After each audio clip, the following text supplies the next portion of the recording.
right, we're live. This week, I'm so excited to be joined by Danny Sunshine Bauer. Danny is the founder of Better Leaders, Better Schools, a popular blog and most downloaded podcast for leaders in education.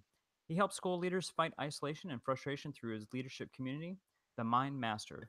In order to gain clarity and find solutions to the greatest challenges, Danny is also the author of number one hot new release on Amazon, the Better Leaders, Better Schools Roadmap, which helps educators create legendary schools.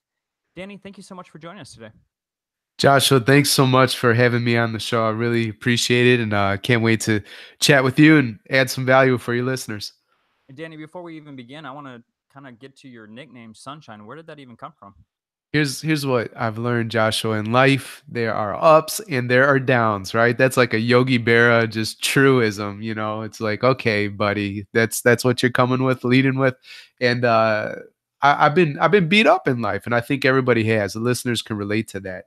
And there was a especially dark time, honestly, and I write about it in my book. But I had a practice marriage, and we got divorced, and that was just a very frustrating, dark, and depressing time. And what I had to tell myself was that around every corner is sunshine.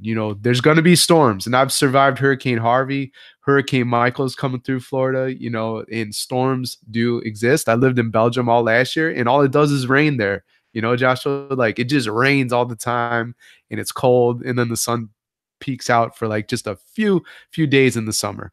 But long story short, sunshine is always after every storm. And it was a affirmation basically. So it's not on my birth certificate. Nobody in my family calls me that, but I just wanted to give myself that name to remind myself to be positive, to be optimistic. Oh, I love that. And as you know, the show is centered on leadership development. I would love to Yes. hear your personal leadership journey and how you became an administrator. Yeah, so we are talking about that a bit in the pre-chat, but I was basically a classroom teacher forever, right? And very thankful to be a teacher. What I didn't tell you in the pre-chat is that I moved from Champaign-Urbana, where I was teaching sixth grade, up to Chicago, and I could not find a teacher job. And I'm like, okay, what am I going to do? Am I going to go into business? Am I going to go into health or whatever? And basically, very fortunately, I was able to join Chicago Public Schools central office, working in helping out schools, admin team, teachers with the AVID program. From there, developed great relationships, okay, and got back into the classroom, working out with my good friend Dre Weaver, and he said, "Yo, I'm going over to Brooks College Prep." And God sent people out two at a time, like Paul and Timothy and that sort of thing. And he said, I need somebody I could trust, a right hand man. I want you to join me. I said, Dre, I love the classroom. Well, and here's what is terrible. I said, okay, let me think about it. I'll pray about it. I promised him to do that.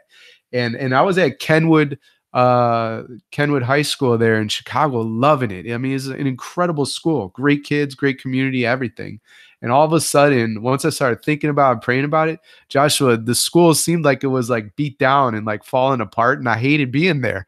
And all of a sudden, my heart had changed. So I said, Jay, all right, man, I'll join you over at Brooks. And I started off as an instructional coach, became an assistant principal. And then after that, I was a principal in Houston. And now I coach school leaders 100% of my time.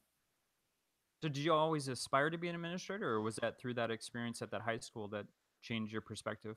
Yeah, it was Dre invited me. I didn't share this a second ago, but while we were working out, he was just calling out those leadership gifts that he saw in me, and he thought that I had, yeah, I guess character traits, gifts, talent that I could bring to the table that he wanted to be a part of his team. And leadership is a thing that you can learn. I mean, some people maybe are born leaders and it comes a little more natural, but everybody can learn to be a leader. It is a skill that you can develop. But to hear, when I was a leader, I want to do a couple of things. I want to cast a vision. You know, I want to empower my staff to do amazing things. I want to remove obstacles and barriers. Right. Those are my basically my focus as a leader, and calling out those gifts. Right. What you see in people is a hugely empowering thing to do. So when Dre said, I think you'd be a great administrator, I never I loved the classroom. But then I just started thinking about it differently, and I said, sure, I'll give it a shot. if I didn't like it, I could always go back. I do this full time with the podcasting and coaches school leaders, and that's scary because I don't get the 2 weeks every 2 weeks a paycheck. What's going to happen? Am I going to starve and die, in the gutter? That's what I tell myself, right? In the next week. But everything has worked out. But what I told myself before that risk is that I could always go back, you know? So take the risk, jump in, and it worked out for me, but I could always go back if I have to. And in your transition from a teacher to an administrator, what was the largest misconception as you began your administrative experience? I have I have grown very comfortable being able to say, I don't know. You could ask me that question. I don't know the answer. And that's okay, right? I know how to find the answer. I know the people to ask that are smarter than me that have different talents and gifts to get around me. You hear people say, uh, if I walk into the room and I'm the smartest one in the room, I'm in the wrong room. I believe that. I know that leadership for me is about service, and I don't subscribe to the myth that a leader needs to be a superhero, needs to have all the answers. No, it's not a the biggest enemy of leaders being excellent is being isolated, right? And those that isolate themselves a lot of times either don't know where to look for help, so that's one issue. But then you've got some people with some really big egos, big heads. They think they're great, but you know what? They could use some help from the community. So that's the biggest myth. You don't have to have it all figured out, and be comfortable in that. As an administrator, what was one area you wanted to change in education? But say everything, but you're asking for one. So what I'm passionate about right now, Joshua, is really tapping into people's why. You know, what gets them excited jumping out of the bed in the morning, and I think the majority, if not all, teachers had that at one point, and I want to rekindle that. And some have lost it. And so that's something that I would want to challenge and change. And it's not necessarily like a big thing that you have to do in terms of reforming schools, but there's different activities I do to help people get reconnected, to that inspiration, and get them inspired to jump out of bed and be excited to work with kids every day. I mean, what a privilege, man! That to me is like the greatest privilege. Such amazing resources. Kids have all this imagination and creativity and positive outlooks, and you get to work with them every day. You get to. It's not that you have to, like, you get to do it. And we know, I mean, you don't get paid very well as an educator, and so we don't go into it for the money. We go into it because of the impact is huge and the opportunity is huge. So just helping people remember their why. What is the most difficult part of being a campus leader? It depends on the leader. For me, it's sometimes hard to say no.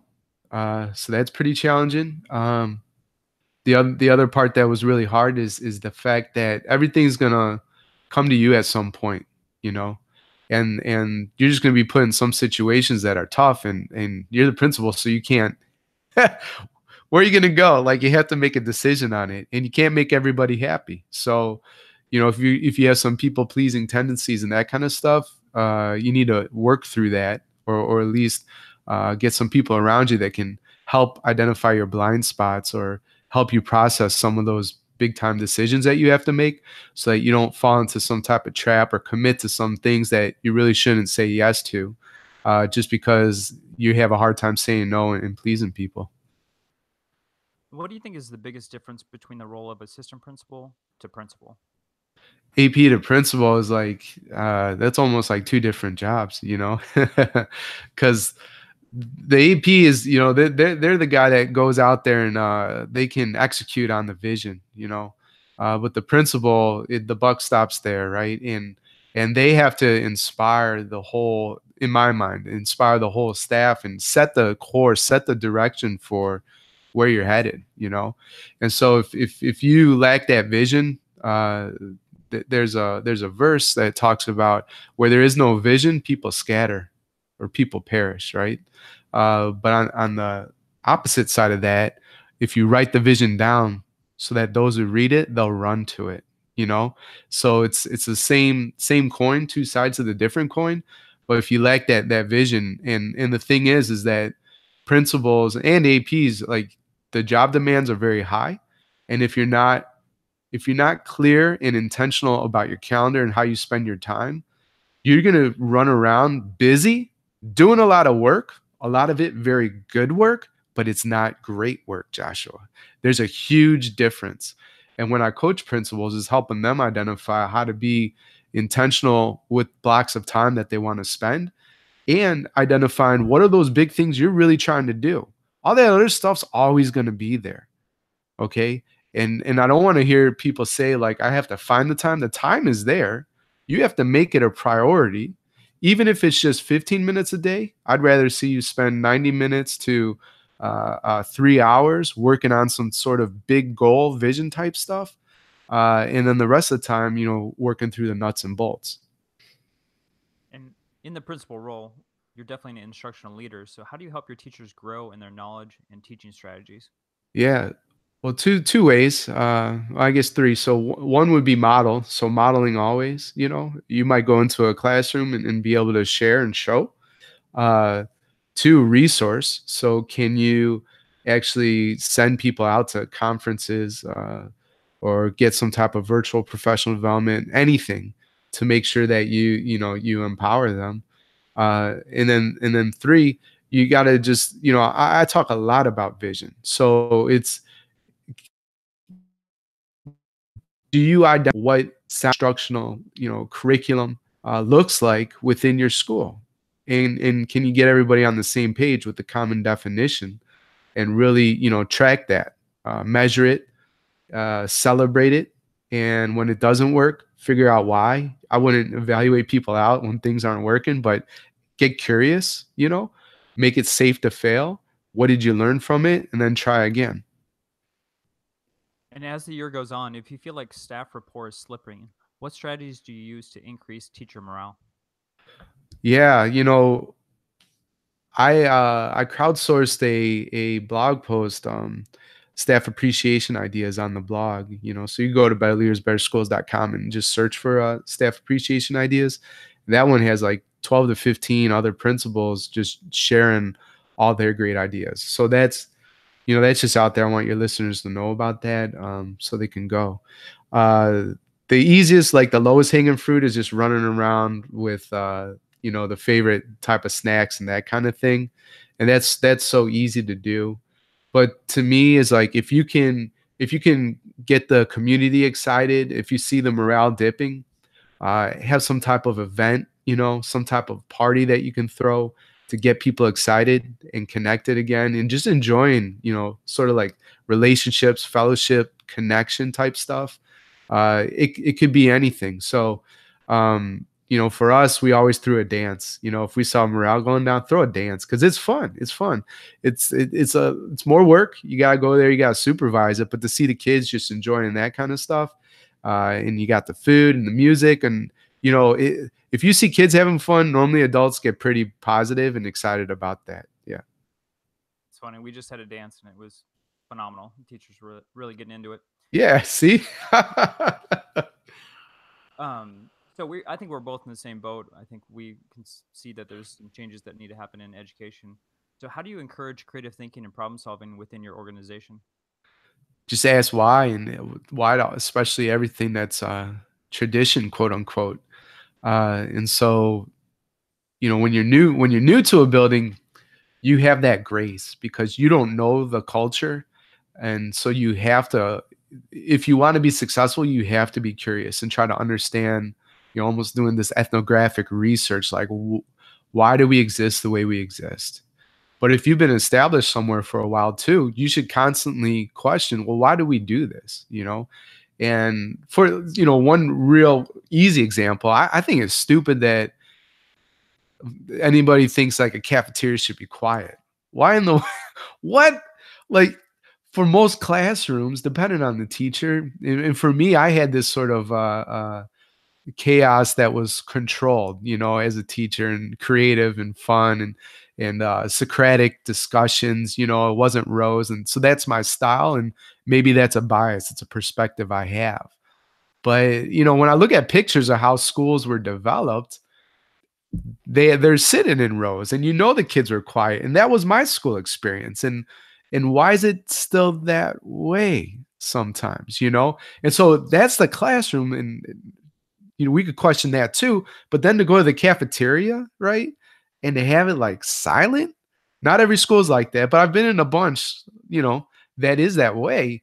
And so well, why do we do it that way? And a lot of times, what you get at, it's more convenient for me, Danny, for you, Joshua, but it's not necessarily what's best for the kids.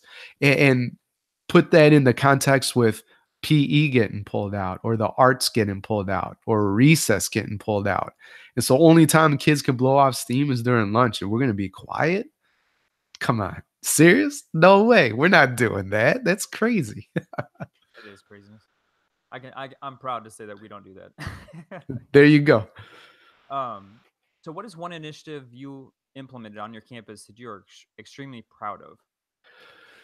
As an assistant principal, the thing, and this is the most outside of leading the mastermind now, where there's 42 school leaders from 7 different countries, and we weekly dig in deeply into education and leadership.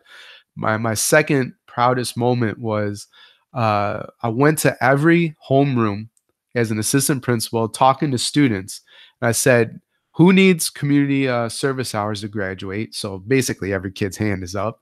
And who has literally saved somebody's life? Right? Nobody. So, all right, cool. Well, join me because we're going to run the Chicago Marathon, Joshua. And I'm going to train you how to do it.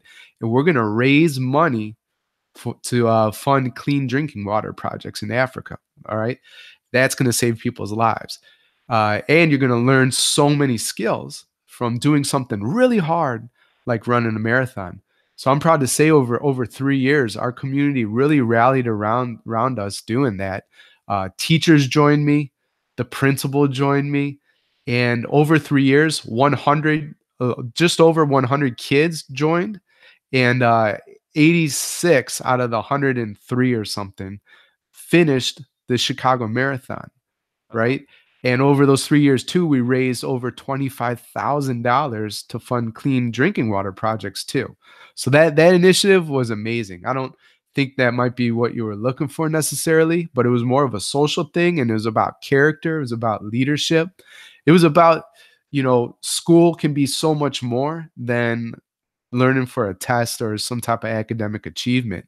And the neatest thing too, Joshua, is like those kids I ran with, we're still connected on social media. Half of them now are like these business leaders, or they're still running, or they're doing these other type of fitness challenges that, they would cross that finish line and say, I could do anything now, Mr. Bauer. And I'm crying. I'm like, really? Like, this is amazing. You can't do anything. There's these high school kids. And I think I'm forgetting to tell you, I'm talking about the south side of Chicago, 111th and King Drive. There's nobody from that neighborhood that looks like a typical marathoner. Okay. And we took our kids and said, you can do it. I'm going to train you and I believe in you. And we got them out there and running, and they just crushed it. It was awesome. Wow. Well, no, that's a real world example right there. I love that example. Thank you. For those starting their leadership journey, what advice do you have for them? Just jump in. I shared with you in the pre-chat my first 10 episodes I recorded. I lost 2 episodes. They went missing. They went in the Bermuda Triangle or something, and I almost quit. The Better Leaders, Better Schools podcast almost never launched. And over 3 years, it's really grown. And I'm doing it full time and getting to coach school leaders. And so what my story tells, the listener and those that are interested in uh, an administrative position, just go for it. Jump all in. You know, you're going to be fine. You're going to get some bumps and bruises and learn from your mistakes. I figured out where to back up files. That's a small little thing, right? But there's many leadership lessons you'll learn. And I just say, go for it. Go for it. And for those who haven't had the opportunity to read the Better Leaders, Better Schools roadmap, can you describe how the book may help our aspiring leaders? Yeah, the whole point of the book was about creating legendary schools. Okay. So if you're interested And, and some of those questions you ask here on this great podcast, like what are those traditions we need to rethink and that kind of stuff. I think people, well, I know because they've told me they resonate with my voice because I'm this out of the box innovator, ruckus maker. I do enjoy interviewing educators, but I also have quite a bit of, business leaders or somebody who runs a baseball team, like all sorts of different folks on the show. And like in the leadership community I lead, we don't read one book in education. Not that those books are bad, but I already know they're going to read it anyways. If it's not them buying it in their own Amazon cart, they're going to get it from their district. So I push leaders to really stretch themselves at Vygotsky's zone of proximal development. And yeah, just really, really stretch out, open their mind, and try to eliminate blind spots and have a more holistic approach to what we do in education. And so, in addition to what was your admin position, you speak at conferences, you blog, and you're very active on social media. How did you find your voice beyond the campus? That tip I gave the aspiring leaders to just go for it. It's the same thing. It's putting in reps. Training for the marathon. The only way you get better is by running miles. I'm big into CrossFit now, and it took me just over a year to finally figure out how to get upside down and do a handstand against the wall. I had some upper limit challenges there, and I wasn't comfortable with it. But you keep putting in the reps, and you get better and you get better. So I call that showing up, like how you show up. What are those 4 to 5 words that describe you at your best, leader, and start putting in the practice that it takes to get there. So it's like you set this aspirational target of what you want to be, and then you keep moving toward it. And if you find yourself, and this is why the leadership community is important, but even if you don't join mine, get connected to a professional learn network, even if it's on Twitter. It doesn't matter. You don't have to work with me. I love working, but it doesn't matter. The point is, you by yourself, you're going to see a shiny object. Look, there's a squirrel, right? From Up. We all know that scene. And that happens in real life. And then you fall away off the path of your vision. But by surrounding yourself with some type of community, they say, well, Joshua, you said that you're all about these things. Why are you over here doing this? So it's just that accountability, that encouragement, that community that'll help you stay focused. And yeah, that community is just absolutely worth its weight in gold. In closing, what is the most enjoyable aspect of leadership? It's seeing people accomplish their dreams. That's I think one of my superpowers is helping people turn their dreams into reality. And I think now I'm still a teacher. My classroom's just changed, and what it's looks like. And that's why I got into that game, is that I love seeing that light bulb, right? That metaphorical light bulb go off. And this was in high school, just tutoring my peers. And that was enjoyable. So to see, I guess, human beings optimizing themselves, identifying what are those goals, those aspirations they're going after, and helping them achieve it, there's nothing sweeter than that to me. And so, how can our listeners connect with you on social media? You find me anywhere, Alien Earbuds. So what is that all about? I said that I'm the out of box innovative ruckus maker. My name's Daniel Bauer, and I was an English teacher. And so there's a word game called an anagram, where you just mix up the letters. You could spell new words. And so from Daniel Bauer, I was able to spell alien earbud. At this point, you're wearing earbuds, I'm wearing earbuds. And so I just had this picture of an alien with his iPhone or something, listening to some great music, maybe some jazz, or I don't know. And that's just funny to me. So Twitter, Instagram, all those places, I'm Alien Earbud. Daniel at betterleadersbetterschools.com is my email. And believe me, if you shout out, I'll definitely connect with you. And I want to give a shout out to your podcast too. What is that all about for our listeners who haven't heard your wonderful podcast? Yeah, yeah. So there's two that your listeners may be interested in. The Better Leaders, Better Schools podcast is the flagship one. It's been around for 3 years. It's a weekly interview. It's a longer form, and we go deep into education and leadership. And then I have a short form podcast called the School Leadership Series. That's Monday through Friday, 5 minutes or less. That one's just me. I'm actually building a content team to really amplify the diverse voices found in our field. And this was kind of cool, if I could riff on this for a second. I get my coaching clients to think and question the traditions in their school. And I'm thinking, Joshua, well, what does that look like for what I do these days? And so the why question that I applied to my practice was, why do I even have to host my own podcast? And I realized I don't. And as a white male and somebody who's built a pretty big brand for like connected, I think connected educators know what I'm doing. Uh, I have a responsibility. I feel a responsibility to really amplify the diverse voices that we find in our field. And so, however you want to think of diversity, we're going to have that on the show, and that'll be available soon. But that's in iTunes, and if they have Amazon devices, Alexa devices, they can listen to the School Leadership Series there too. That's wonderful. Please continue to check out the Aspire podcast on SoundCloud and iTunes and share your ratings and reviews. Don't forget to use the Aspire Lead hashtag as you continue the conversation on Twitter. Daniel, thank you so much for being on the program. Joshua, it was a pleasure, and I really appreciate you having me on the show. Oh, it's been an honor.